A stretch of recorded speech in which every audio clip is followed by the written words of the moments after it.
That's all right. This is just another Thursday. Welcome to our Facebook Live. And if you're just joining us, we're here to talk about all things home staging, home presentation for sale, for home sellers, home stagers and real estate agents. So one of the things that we thrive on and we love, and it's actually called a Q&A, we would love to have your questions. So if you have a question around mindset, around a specific problem that you may have faced recently with regard to your business, with regard to that, you know, creating the stories in your own mind idea, because I know that we all do it and we're so good at it that we often don't realize that that's what we're doing. We just think it's their fault, and blame feels a whole lot better than fear. And so we start going down this route where we're kicking the cat and fighting with our family members, and everything's kind of unraveling because we've been unkind to ourselves, really. I guess that's the, and hey, look, I've done it a lot this week, so don't worry, you're not on your own. Oh geez. Okay, so fess up, what's going on? Oh, me. We're going to do it. We're going to do a D&M on the Q&A. Okay. What's up this week? I think there's, talking about fear specifically, it is around that sales process, that follow-up with people, you know, it's that whole, to be honest, it's that whole acceptance rejection kind of idea. You know, if they say no to my proposal, then they've rejected me. Gotcha. But that is just a story. That's right. As you were saying. My question is, Tracey, do you as a practice when someone, I mean, are they saying no to the whole staging process, or did they select someone else? No, they have, so different, there's a couple of different scenarios, but generally they will say, you know, we're in a price competitive market at the moment. So generally it seems to be concerns around cost, and I know that I need to grow my skills in sales to be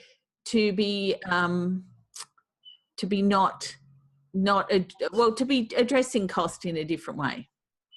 Gotcha. One of the things that I coaching with Bobby McGrath. Oh Lord. Well, here's one of the things is that when it becomes a price issue, a lot of times what it is they don't realize the value that you bring in. So it becomes a communication discussion about the value that you bring in. And that can be a difficult conversation, in that so many times we do not actually realize the value that we bring in, because it's just what we do. It's just naturally, of course, this is the way you do things.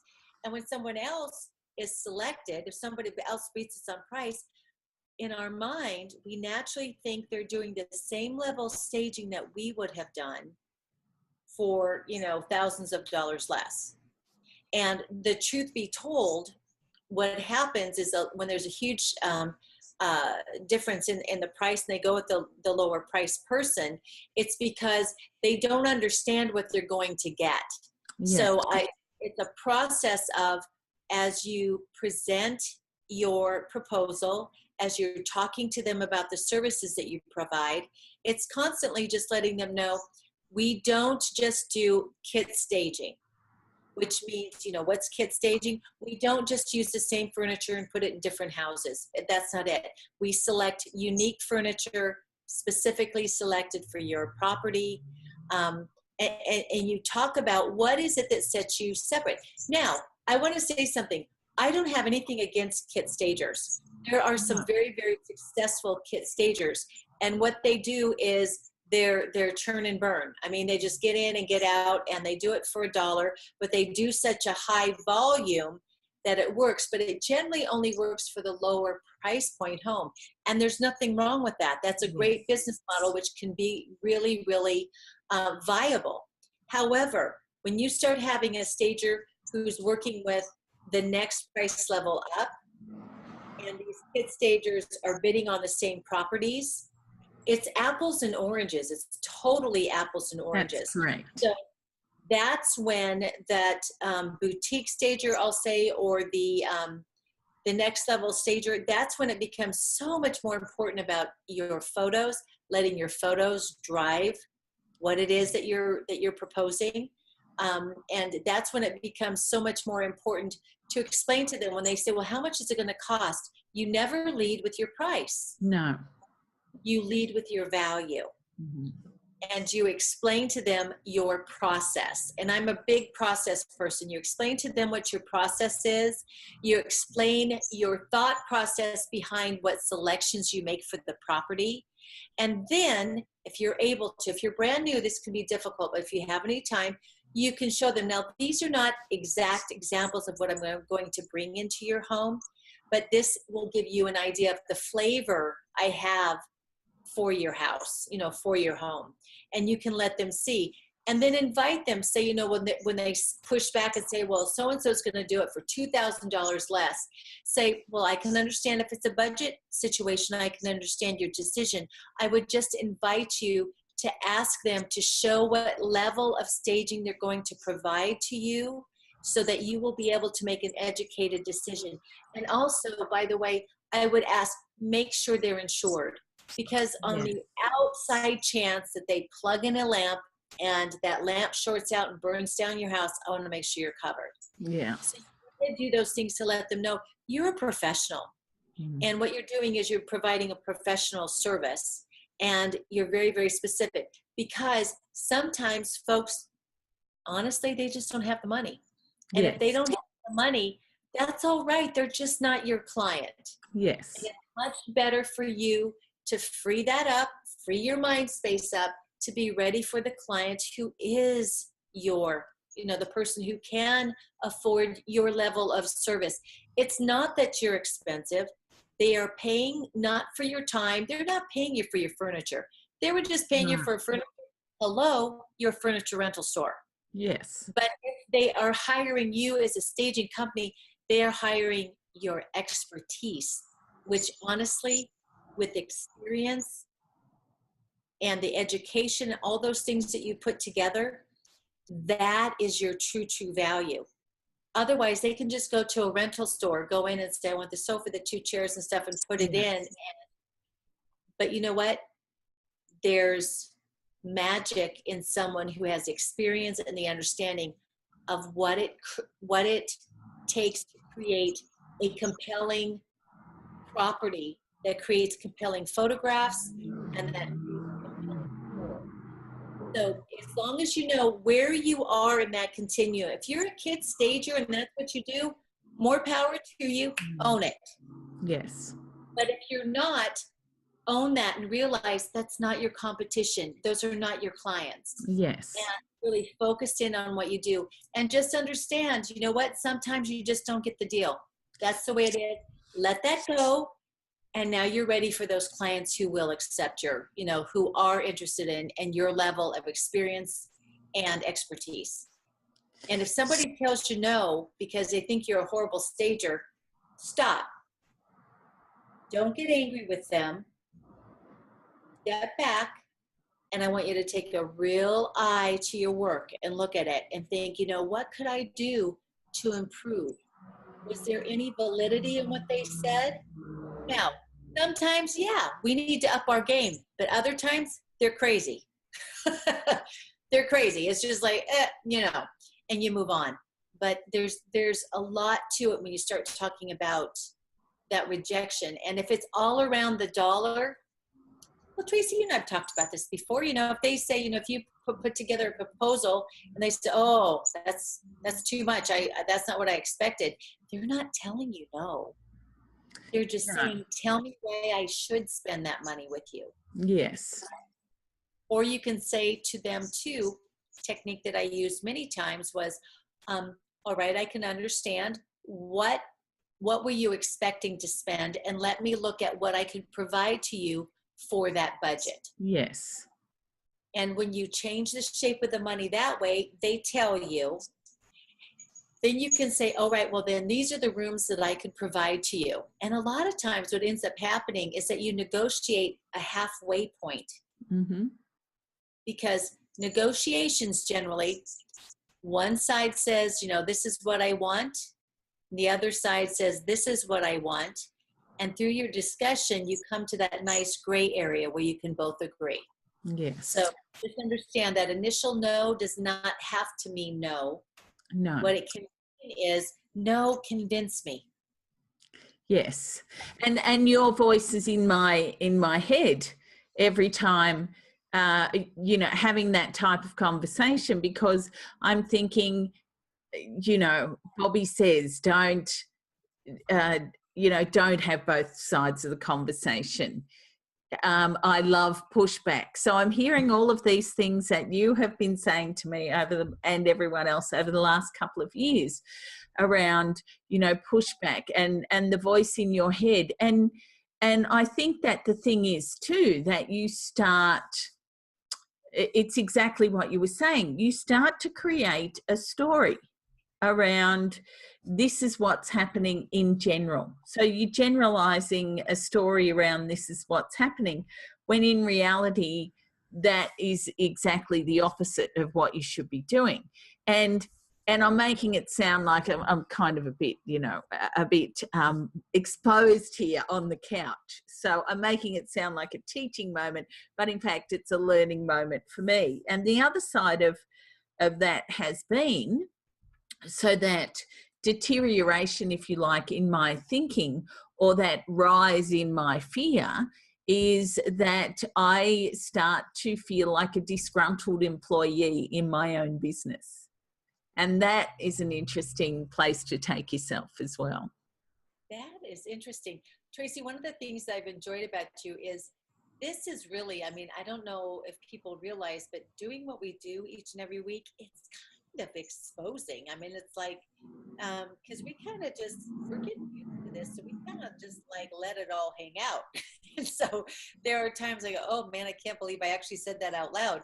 So when you are willing to do those things, I hope people appreciate the fact that, it's a wonderful moment, because really, I think we speak for many people, and a lot of times people are afraid to talk about their discomfort, or to talk about those areas they feel a little uncomfortable in. So I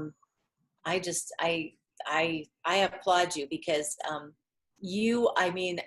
I think you've been really great. What I've enjoyed watching over the last couple of years is the willingness to just challenge yourself. That's what you do. You're constantly challenging yourself, because you want to stay in the business. You want to be great in this business. And it's been fun watching you build your business over the last couple of years. So it's exciting. I think it's exciting. So. And to be honest, the reality is, that you can help these people, and that the result, once you get that job, then you are, and the results that you're able to get for people, it is transformational. It's transformational to their lives, to be able to make a significant amount more than they had previously done. And I know I can think of at least half a dozen of my clients from this past year who've done world trips. That has been the benefit of using my home staging services, has been that significant jump in price potential of their home. One of the things too is that a lot of times when I'm coaching my home staging clients, they'll talk to me, and there's this fear about charging what they're worth. And I've shared this before, but interior designer, stager. Interior designers cost you money. I'm a stager. I make you money. Exactly. Right? So understand, a good home stager makes you money. And I love, it's fun to listen to the numbers and things that you throw, with the results from the stagings that you do, because you guys do pricing a little different there, but it's exciting to hear what people are able to realize as a result of following through with your recommendations, whether it's a consultation, an occupied consultation, or you go in and use what they have. And I've been enjoying your work that you've been posting about your occupieds using what people have. So I appreciate that very much, Tracey. And then also, of course, the beautiful work you do as a vacant stager.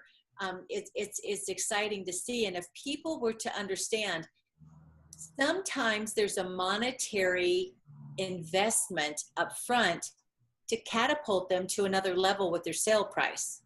You know, other times if people don't have money, if they just don't have the budget, people sell their houses for a lot of negative reasons. And, you know, if that happens to be the situation, to spend that money for that true consultation that will truly help you, not a Google consultation, not one of those that tells you to clean up and pack up your clutter. I hate that C word, but, you know, not that Google consultation, that is of no value, but the ones that come in and really talk to you brass tacks about, okay, you don't have money to paint, you don't have money to replace the carpet, and you don't have money to redo the floors. This is what you can do so you present as strong as possible. If they will invest in that, they will see a return on their investment on the other side. Yes. And it's understanding the value that we bring to the table. And I see many times in the threads and things on social media and inside our private groups where they're like, I can't believe they didn't do what I said. And I told them to do this, this, and this. And I don't know why they don't do what I say. Again, we don't know what's going on in their home. We don't understand why they don't follow through. Sometimes, honestly, we don't communicate in such a way that they understand the value of the information we're giving them. So there's a lot of things that happen. But you know what? If we can get people to understand is even if they don't have $1, they've got their muscle. Yes. And they give themselves the gift of time to at least pick up, rearrange, and to do things to get ready. So I really look now, I think a lot of home staging has been about creating perfection, which is nice. When people have a budget and stuff, you betcha, I love to do that stuff. That's a lot of fun. And it's great to see, you know, take from normal to wow. But you know what? Taking a normal house and making that normal woo is also very, very satisfying. And that normal to woo can make them money. Yes. And so if we understand that, embrace, meet the clients where they are.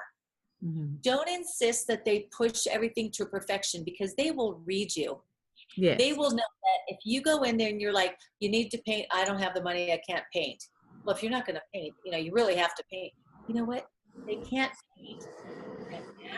Yes. And see what you can do to be the solution to whatever problems they have. That is what makes a really good stager.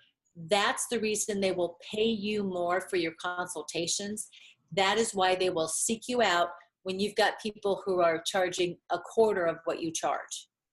It's because if you understand how to communicate and lift them up through the process, they will still hire you. Now, that's the third point that was going through my head was your voice, again, be the solution to their problem. So don't be another barrier, another barricade, another thing that they are, you know, either going to be concerned about or that they can't see a way forward with. So